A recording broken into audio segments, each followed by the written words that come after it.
Hey yo bro, salam alaikum rahmatullah wabarakatuh. Wow.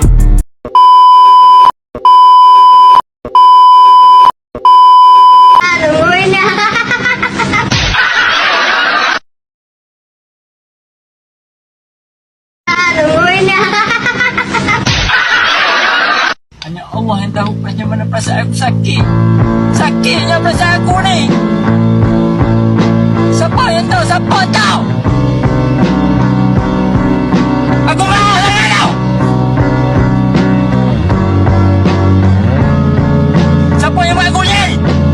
Aku marah.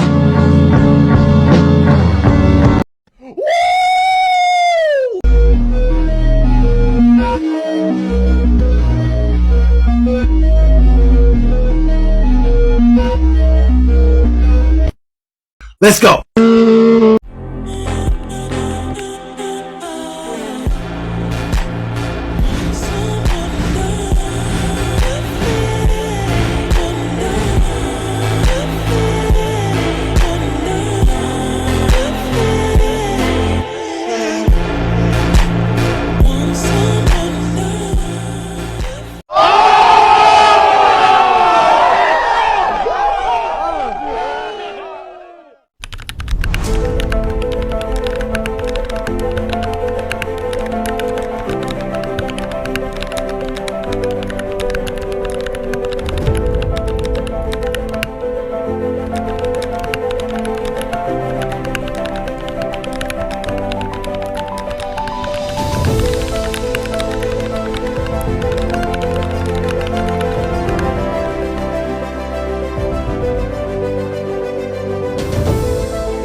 Tujuan utama kurikulum 1968 adalah membentuk manusia Pancasila yang beriman kepada Tuhan Yang Maha Esa, berbudi pekerti luhur, cerdas, terampil, sehat jasmani dan rohani, serta bertanggung jawab terhadap masyarakat, bangsa dan negara.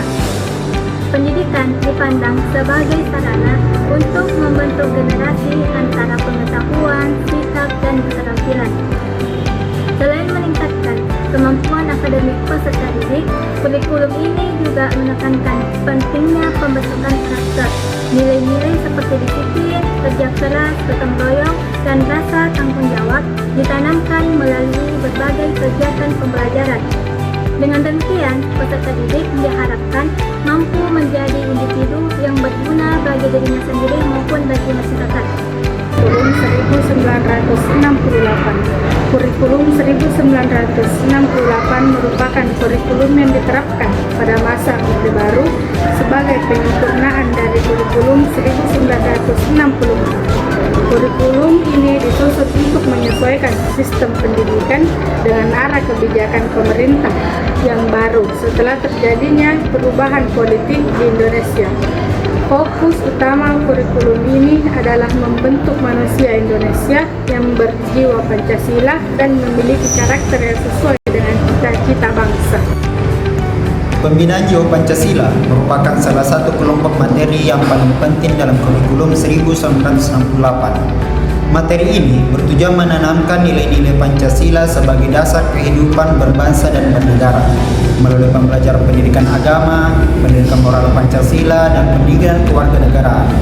Peserta didik diharapkan untuk memahami dan mengembangkan nilai-nilai moral dalam kehidupan sehari-hari.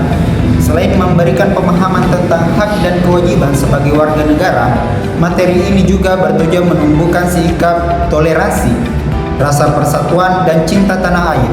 Dengan pembinaan jiwa Pancasila yang kuat, peserta didik diharapkan memiliki karakter yang baik, menghormati perbedaan, serta berperan aktif dalam menjaga keutuhan bangsa Indonesia. Pembinaan pengetahuan dasar bertujuan untuk memberikan ilmu pengetahuan yang diperlukan peserta didik untuk melanjutkan pendidikan maupun menghadapi kehidupan sehari-hari. Materi yang termasuk ke dalam kelompok ini antara lain adalah bahasa Indonesia, matematika, ilmu pengetahuan alam atau IPA, dan ilmu pengetahuan sosial atau IPS. Mata pelajaran tersebut menjadi dasar bagi perkembangan kemampuan berpikir dan pemahaman siswa terhadap lingkungan sekitar. Dan pada kurikulum 1968, proses pembelajaran masih berpusat kepada guru sebagai sumber utama informasi. Metode pembelajaran lebih banyak menekankan penyampaian teori dan hafalan, sehingga peserta didik dituntut untuk menguasai materi yang diberikan. Meskipun demikian, pembinaan pengetahuan dasar tetap menjadi pondasi paling penting dalam membangun kemampuan intelektual siswa. Kedua, mengembangkan keterampilan praktis yang dapat dimanfaatkan peserta didik dalam kehidupan sehari-hari. Materi yang diajarkan meliputi keterampilan tangan, kerajinan, kesenian, serta berbagai kegiatan yang dapat melatih aktivitas dan kemandirian. Melalui pembelajaran ini, siswa tidak hanya memperoleh pengetahuan tetapi juga kemampuan untuk menghasilkan karya yang bermanfaat. Kurikulum 1968 juga memberikan perhatian pada pembinaan jasmani melalui pendidikan olahraga dan kesehatan.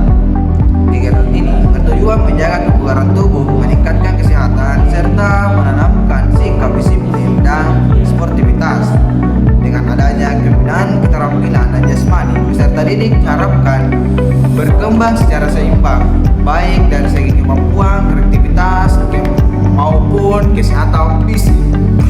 Kelebihan dan kekurangan kurikulum 1968. Kelebihannya menanamkan nilai-nilai Pancasila dan nasionalisme, bentuk karakter dan moral kepribadian siswa, memberikan dasar pengetahuan yang kuat, memperkuat identitas dan persatuan bangsa. Kekurangannya terlalu menekankan hafalan dan teori, kurangnya pengembangan kreativitas dan berpikir kritis, aspek keterampilan praktik kurang diperhatikan.